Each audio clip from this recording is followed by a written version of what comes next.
and then let's see how we go. All right. We'll wing it. But it's the first time it's happened all week, as far as I know. So let's see how it goes. I'm sure you guys will pro it out. Oh, she's back I'm in back. the nick in the Oh nick my of goodness. time. Talk about dramatics. Wow. Okay.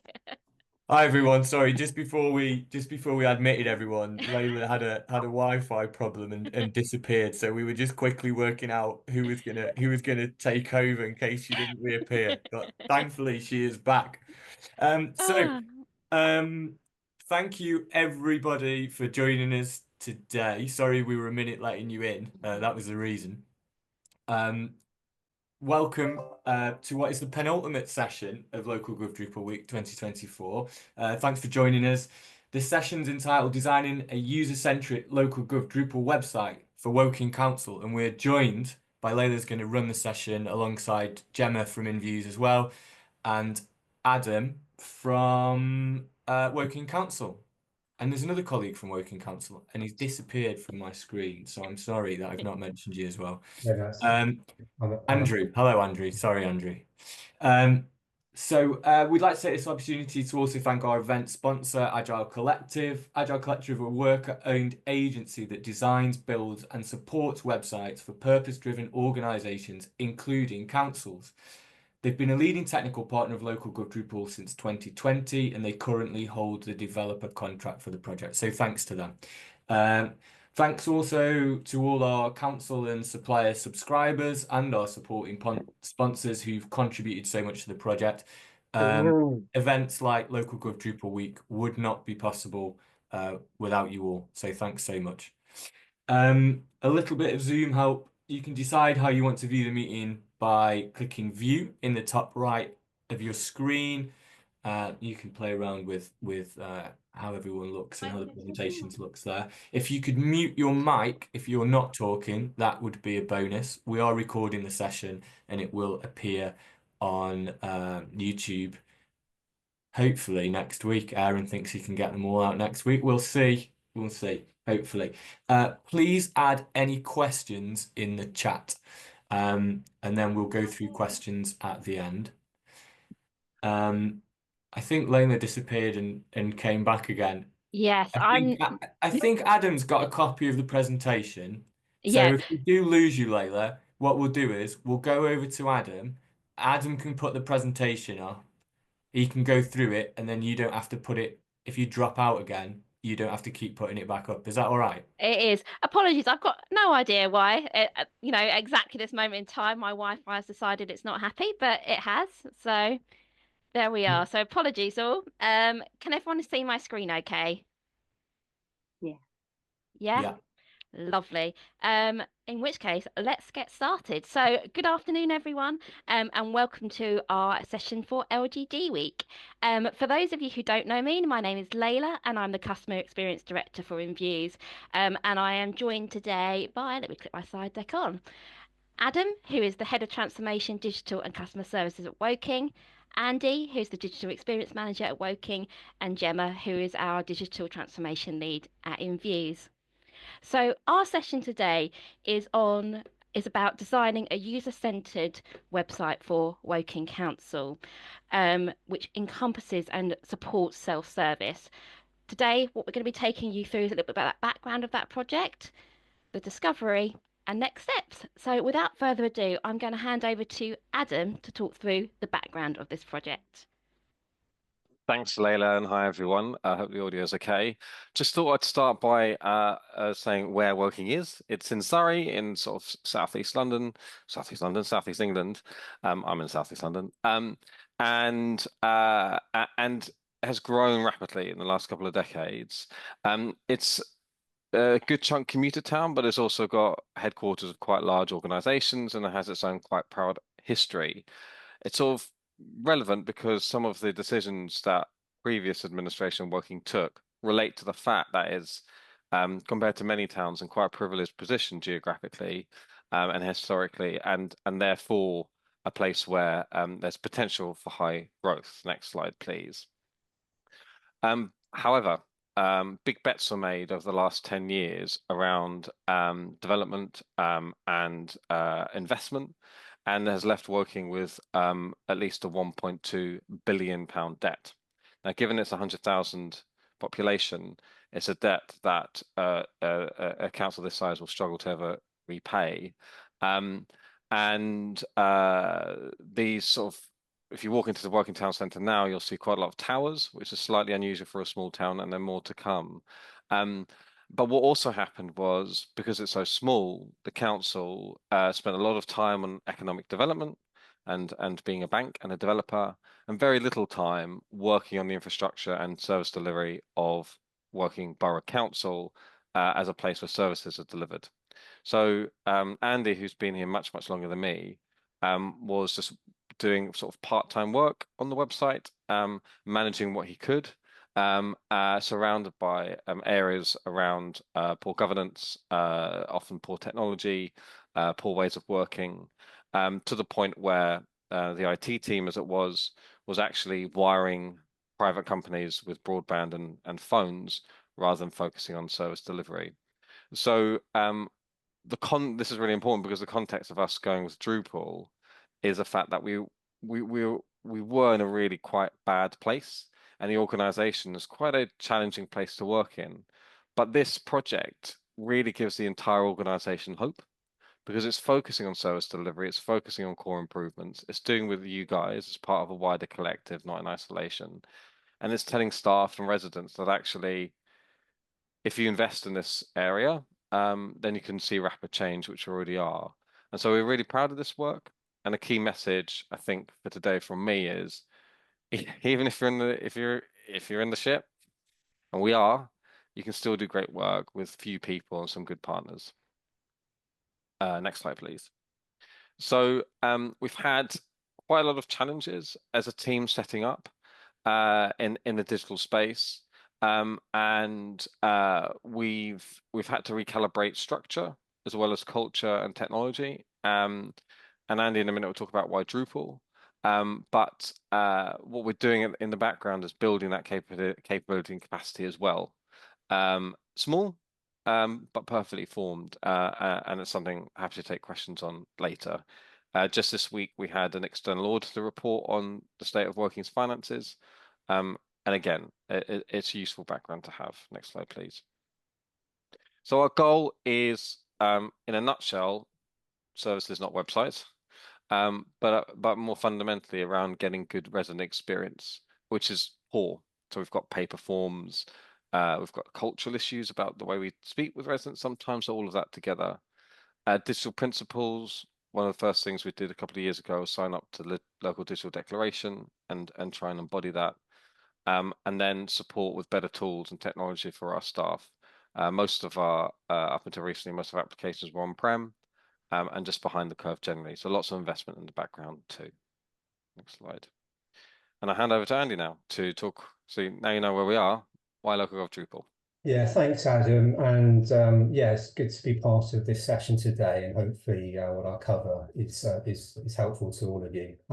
So yeah, why LocalGov Drupal? Well, we wanted something we wanted to tap into an existing community of councils that are already using a platform where we could share features, best practice and updates.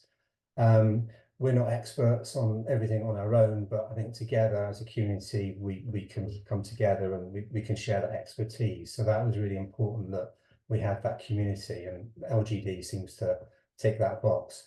We wanted the site or the platform to be flexible and scalable. We don't want to be tied into any expensive proprietary systems with high platform costs or development. Most importantly, we wanted it to be user-centered and accessible. Accessibility, like all our local authorities, is really a priority, ensuring that we create services that are accessible and user-centered.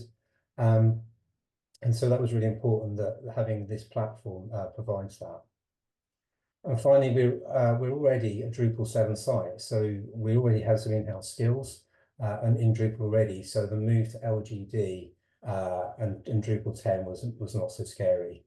And so taking everything into account, and after a successful procurement exercise, we were pleased to partner up with Envuse to deliver LGD for us. So what I'll do is I'll hand over to Gemma from Enviews now, who will walk through why and how we undertook a discovery process. Thanks, Andy. So discovery phase is absolutely essential. I think there's so many reasons why it's really, really key. But we felt that they could kind of really neatly fit into these three areas.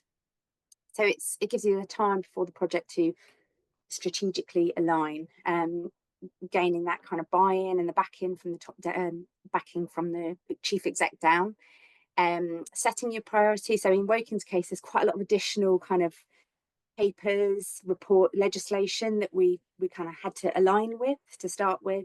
It's really important to make sure that we're aware of all those bits and pieces, and kind of allows us to sort of plan our approach and our agile approach to delivery. And then from the perspective of the project team, we want to make sure that we're measuring the success of this project from end to end. So to be able to feed that back to the organisation, to the residents, so that's really key. And then the cross-council engagement is essential again, aligning with all your colleagues, staff, subject matter experts across all departments. This then kind of makes it much easier when you get to getting to review content, that sort of stuff. You need those subject matter experts telling you what is actually happening. When we go in, we've been doing some much deeper kind of service design elements as well, watching and monitoring what staff are doing, the process, the systems they're using. You get much more of a response when you've done this initial discovery and people know what you're doing. And again, aligning all the priorities individually across all services as well. And it gives you a chance to validate what you think you know as an organisation, what each team and service thinks they know as well. The most important part, obviously, is the user-centred discovery. So the user-centred element, listening to your residents and engaging with them, getting that user-centred approach to improving your services and processes. It essentially should kind of be the focus of absolutely everything you do, and then bringing them along for the ride from start to finish. So a little bit very high level about some of the work we've done with Woking. We're collaborating with those colleagues, as I mentioned, 4 workshops, 6 interviews, survey. We've spoken to in total about 74 staff members across 20 service areas.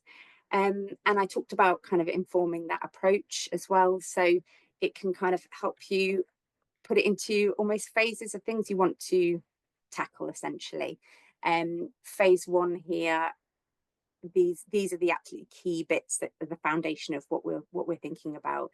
In particular for Woking, it's that self-service piece, those forms, as Adam mentioned, but all these bits and pieces will kind of happen naturally as well in using LGD and migrating to LGD. So that kind of mobile responsiveness, accessibility, modernisation.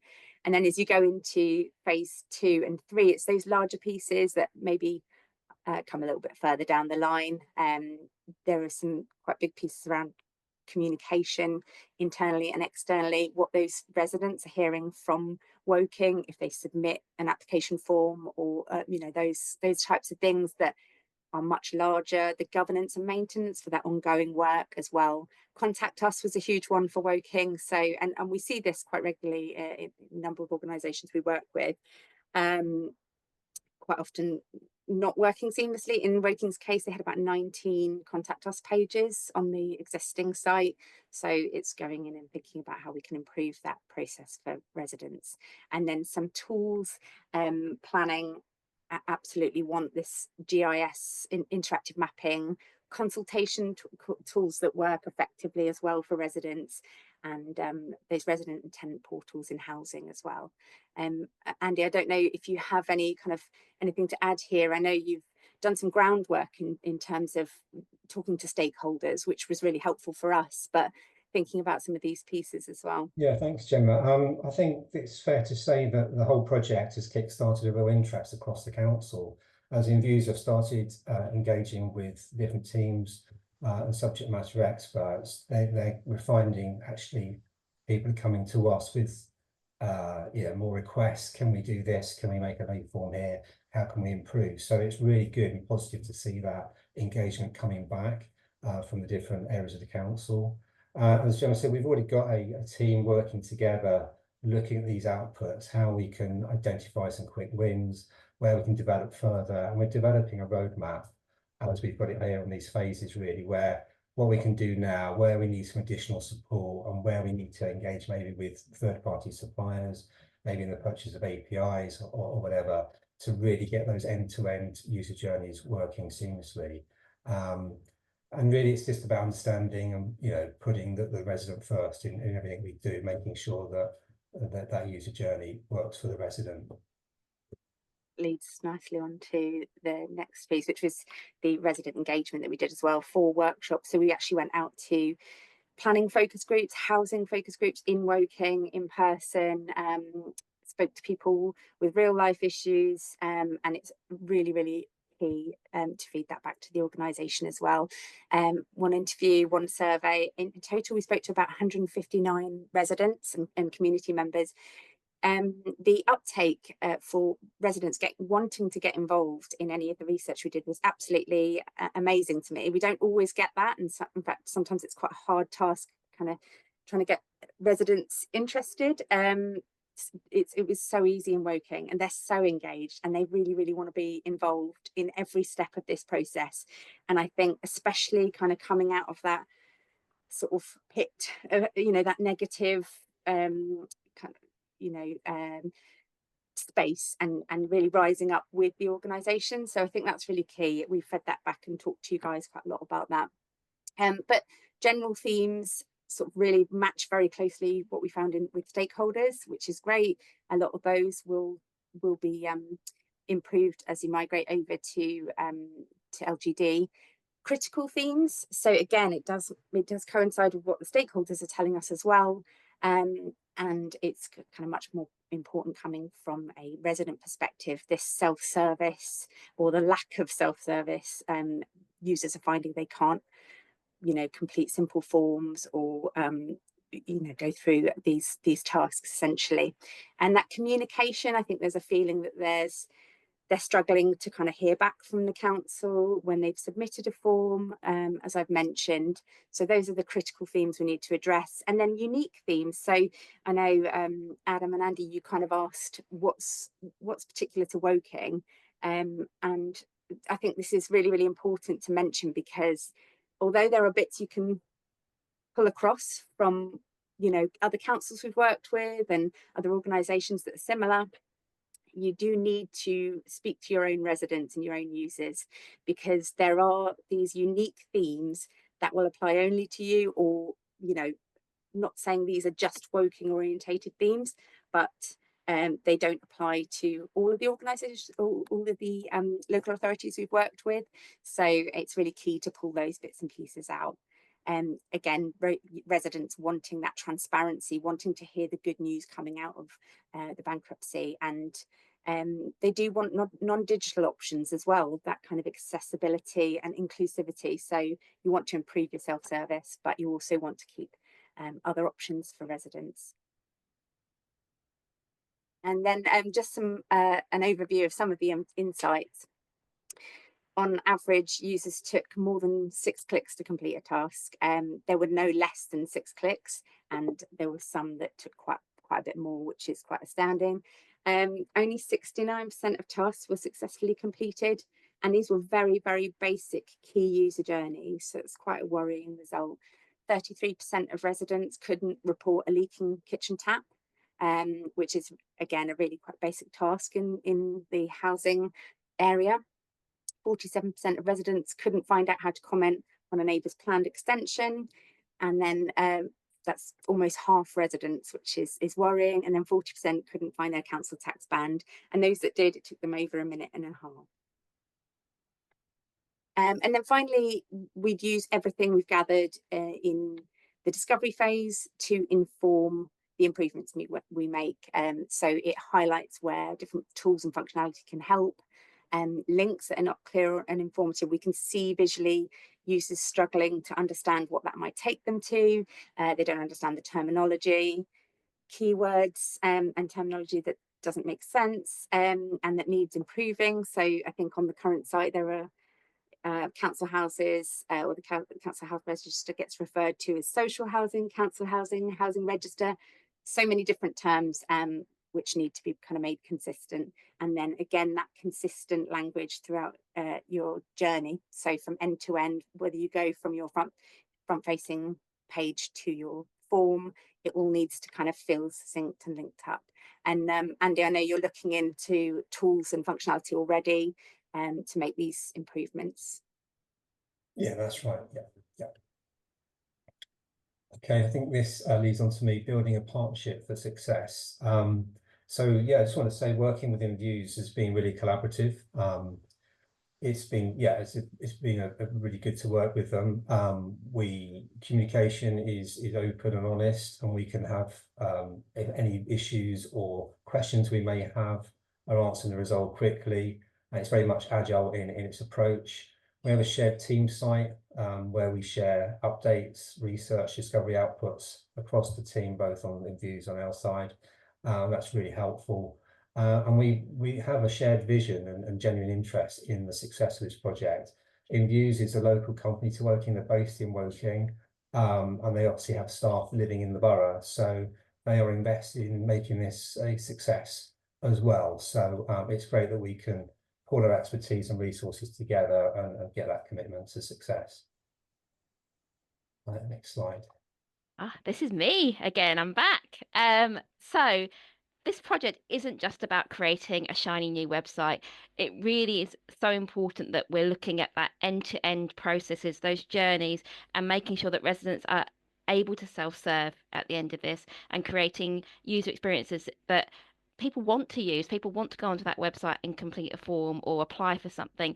It's so important. When we came in, Woking had already started working on part of this with their internal teams. And I know you wanted to kind of talk a little bit about some of the work that was kind of pre-existing when we joined you guys. Yeah, sure. Thanks, Layla. So last summer it was, we realised that we needed to change the way we did things, and that we need to change at pace. Really, we need to do this quickly because the underinvestment in digital, was really clear, and we wanted to get some quick wins. So I brought together a small team across digital, revs and bones and customer services, where we got together and actually tried to identify where we could make some quick wins, where there would be some big impacts on residents, but also the back office as well. So yeah, that included things like improving some information architecture, rewriting some content, and improving some online forms. So that had a real impact, and we've continued to go through that process. And obviously the focus now is on self-service and those complete end-to-end user journeys. And I've always said this, there's no point having a great website if when the resident or user clicks on the report it or apply for it, you end up with a poorly designed e-form, or in some cases no form at all, or an inaccessible PDF. So I think it's really important that we work through that.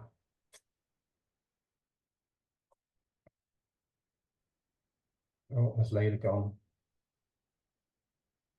I think Layla's frozen.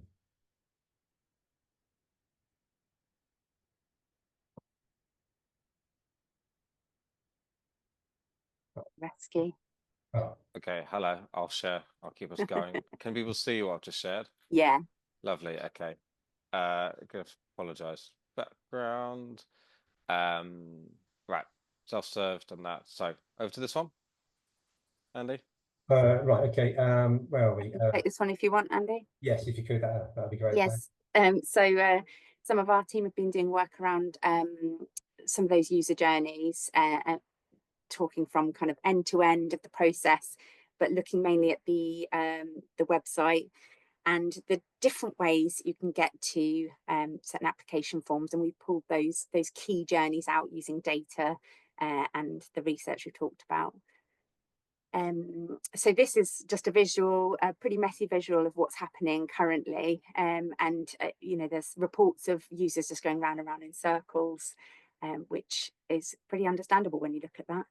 And if you go on to the next slide, we then work with the team to kind of look at what you can do just using LGD in the first instance to kind of streamline that, and using those top tasks, but keeping those neat landing pages and that functionality within LGD to get to your application form or your endpoint essentially in a much more streamlined fashion.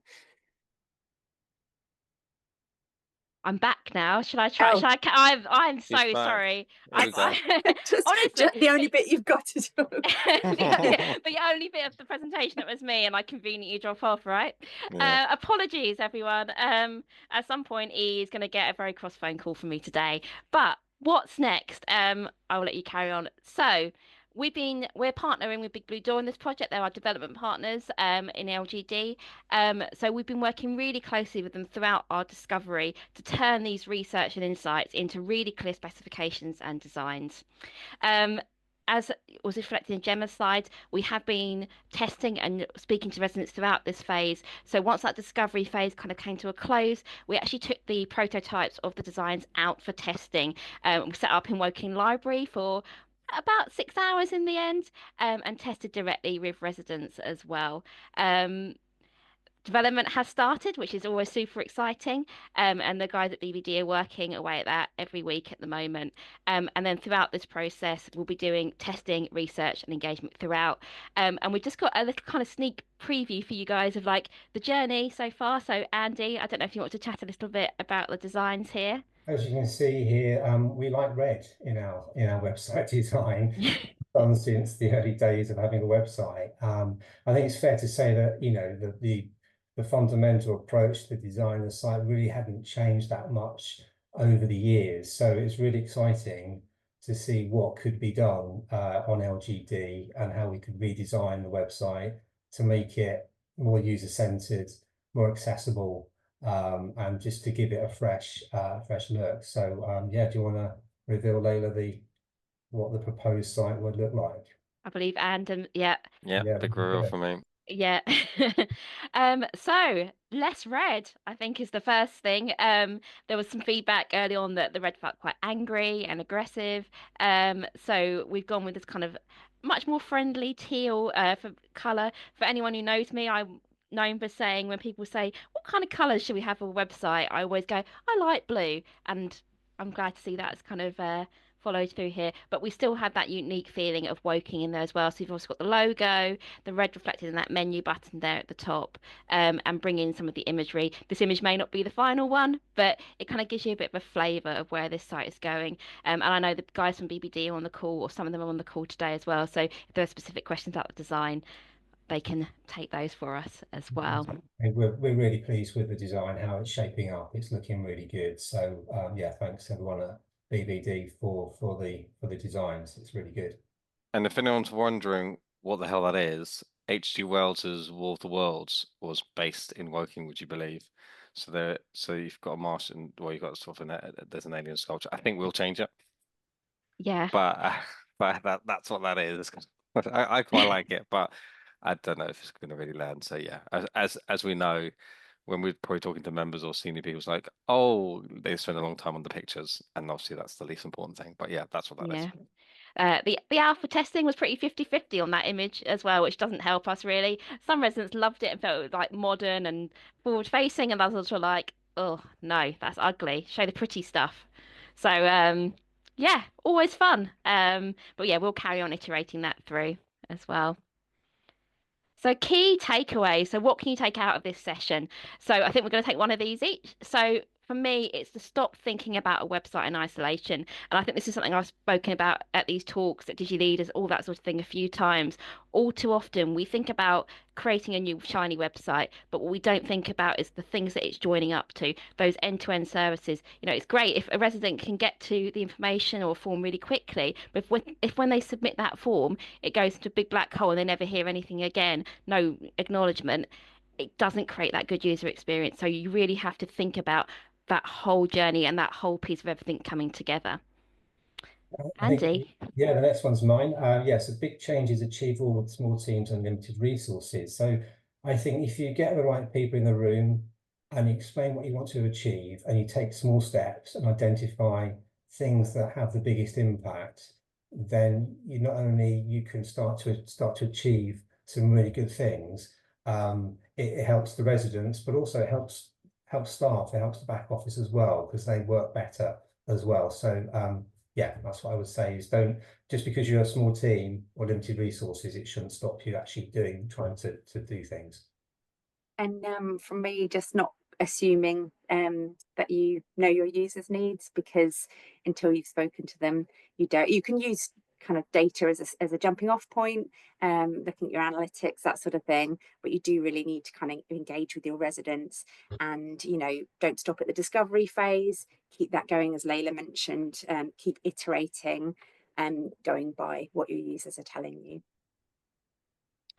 I think I'll take the last two and go on a slight tangent, but I worked for an organisation called FutureGov before, so I worked with loads and loads of local authorities.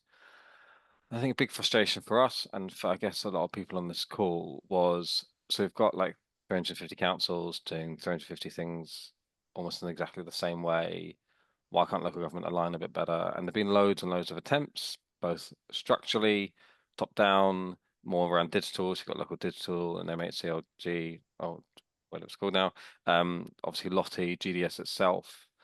Hand on heart, I've got to say that, and I've been involved in all of those, that local gov Drupal is the best example in the country around actual work, actually together and building on common platforms. And I'm really, really privileged, I think, to be part of this piece of work where there's been so many false starts, and it's off the back of just a few very hardworking people taking this logic of lots of councils doing the same thing and actually executing. And I think it's not always the cheapest way of building a site or building online services, but I think part of our philosophy is that for the longer term benefit of local government and the services and the people we serve, I think it's a really, really good investment. And so this partnership and this long-term sustainability and investment back in the sector is really, really critical to us. And I think for all those who've had that battle internally, well done. And I hope there's just much more to come, and the benefits of being part of this community just increases over time, because having seen so many things fail, you can't take it for granted. So I think that draws us to a close. Ladies and gentlemen, final remarks before I hand over to questions. No, want to say it's been an absolute, well, I say no, and then I, as everyone knows who knows me well, I say no, and then I carry on talking for a couple of minutes. But I just want to say what an absolute pleasure this project has been to work on. It's such an enjoyable one to actually make real meaningful change. And seeing it come together, kind of working in partnership, all the collaboration that comes along with it. And obviously, you've seen 4 of us on this call today. There's a huge amount of people, both on the InView side and on the Woking side, who are involved in this project. And I just want to shout out to them too, as well, because we couldn't have everyone on the call because we'd be here for 3 hours. But yeah, thank you, everyone. So, Tim, we'll hand over to you guys for questions. Thanks very much, guys. It was a brilliant presentation. So thanks for preparing so well. It's fantastic, and great to see those new designs. They are really clean and clear. It's amazing bit of design work there. It's great to see. We've got one question so far. If anyone else has got any questions, please put them in the chat. So a question from Jazz. How did you decide on the 6 popular items under the main image on the main and the new homepage? Data, I think, is the first kind of answer to that as well. So all the IA, the structure of the site, everything is based around the data, what it is that users are doing at the moment, what are they searching for, what are they clicking on, what are they trying to find. And when I say that, I'm not just talking about analytics data, we're also listening to people in the call centers and things like that to really understand what are those key things that are going on at Woking that people will need to kind of get to quickly and easily. Gemma and Andy, I don't know if you want to add to that in terms of that decision-making process. Not really. I think that covers it really. I think analytics is a big part of it, and identifying it. There may be some specific areas that are specific to Woking that we that we wanted to pull out. But really, it's analytics and the user testing, and yeah, as you said, Layla, yeah. I think sometimes as well, as you get further down into some of the landing pages, those top tasks can be really, really useful for pulling out key user journeys that just wouldn't make sense in the top level IA.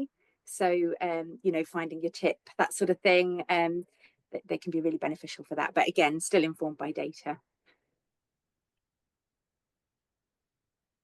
Thanks very much. So another question, this one from Jackie. How long do you think the whole project will take you from start to finish? Obviously recognizing that a website is never finished, in inverted commas. Yeah, well, we started in the summer with the discovery phase. I think, is it fair to say, Leila, we're probably going with beta probably in the new year sometime? Yeah, Yeah. January, February beta. Yeah. And then we're not going for a big bang approach here. So we're not going to be launching one, we're not going to have one website one day, new website next day. We're going to be doing a gradual rollout of services across the site so that we can continue to test and iterate and make sure that comes together in a really user-centered and focused way, and those end-to-end journeys work. So keep an eye out. It'll gradually roll out, gradually get more and more to the new site. I think it's also worth noting that the areas we'll go live with first are the kind of the biggest areas like council tax and benefits, because we're coming up to main billing obviously in March time. So we want to get council tax and benefits up and running first, because that's where we'll get the greatest benefit, I think, from the new site. Definitely. But it's fair to say that a website should never be finished, is what I'd say. So if you actually want a successful website, you should be always thinking about the next phase, what are we going to work on, how we're going to develop and change and adjust and continue to meet residents' needs. So you may have like a launch date, but that roadmap, that plan should continue on for that continuous improvement piece afterwards.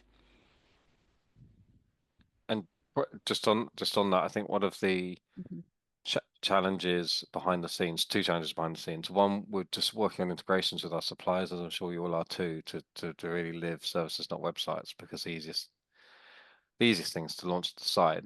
And the second thing is around culture. So we've just basically had one content manager part-time, and we're working on creating groups of content managers to the organization. For those more mature, that's probably a normal thing, but for us, really not normal, to get everyone to understand like their services are also online, and so building people who are competent, confident around content, and see the online services as part of their services is important, and a journey we're having to do in the background as well.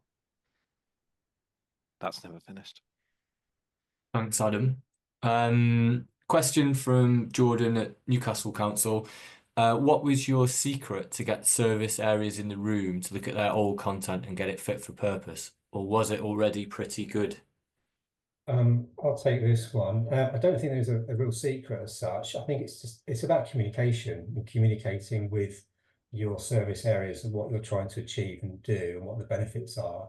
And I think for us in Woking, we're a slimmed down organisation. We are smaller than we were. There's more pressure on staff to deliver, and I think they can see the benefit of, if we can get more stuff online and residents to self-serve, there is a benefit then for teams themselves. So I think really it's about communication and kind of getting them talking to users and service areas to explain the benefits really. I think I don't know if anyone else has got to add to that, but that's what I'd say. I was just going to say that kind of piece around getting buy-in from the top down is really essential, because you kind of get the backing and get everyone on board naturally as well. If they know they've got to be a part of this and play a part of this project, that's really helpful.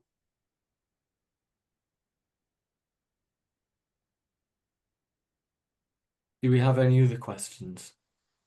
I might ask one if not, if that's all right. You touched on integrations a little bit. I wondered what were the challenges with integrating with the CMS, how you overcame those challenges, if there's any really great third-party software that you're using that you could shout about and tell people about, Yeah, so just a bit more about integrations. Okay, yeah, so integrations and eForms that really are kind of part and parcel together. We use Granicus eForms, and that is the platform we're going to stick with in the foreseeable future for our online forms. And obviously that offers quite a bit of integration opportunities with back office systems. We'll need, and we're not doing it right now, but later on we'll need to look at how we can maybe purchase some APIs or develop APIs to plug into these back office systems like the Captas and iDocs of this world, so we can get that full end-to-end journey. We're not quite there yet. That is, that path, we're on that path now. And so that will come later on. But initially it's kind of looking at the Granicus eForm platform and seeing how that can help us. We're at the beginning. I think we're testing things like lookups, and we're doing some light touch stuff at the moment. I mean, I'd love to hear from Peter. That obviously, I think it's one of the big challenges, right, in terms of getting affordable open APIs and building that. I think one thing we've done well is to tell the organization that's what the important bit is. That's the hard bit, the invisible bit, and the most important. That the work isn't done with the website. That the actual work is not having people do so much manual handling. Like we've got a lot of people. So I manage the customer service for us and Ben's team. There's a lot of, most of our data is unstructured. Vast majority of our data is unstructured, either phone or email, and we're still on around 40% phone calls. So it's really quite outdated, and so there's loads of rekeying. And I think the more important to us is getting an integration from a form into a back office system like Civica in this example for around Roast and Bends, if you want to change your council tax direct debit or you're applying for something like a discount, that all happens. And that's really hard, and we don't have many people, but always like keen to hear from others about how they've tackled that stuff, because that's what's going to make the real difference, I think, after we've done better accessibility and better form design. And yeah, just to add that, yeah, you mentioned it, reminding me, tactical databases. We're looking at tactical databases, pulling out extracts from our Academy system, so we can do lookups, validation of council tax and business rate, reference numbers, that kind of thing. So that is something we're looking at and developing internally as well.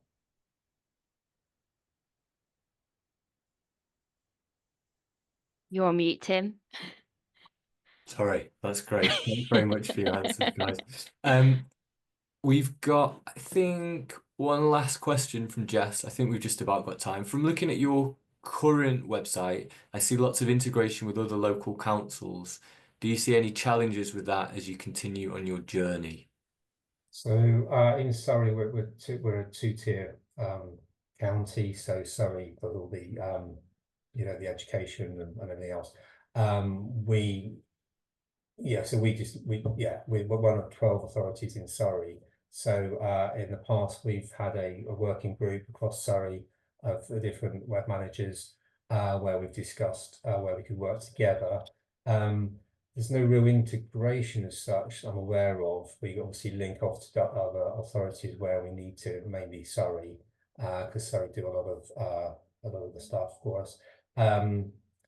Yeah, so no real challenges there yet. I'm not aware of any. It's not a great answer, but yeah. Okay, Yeah. that's great. Well, thank you, everyone. I think we'll end it there.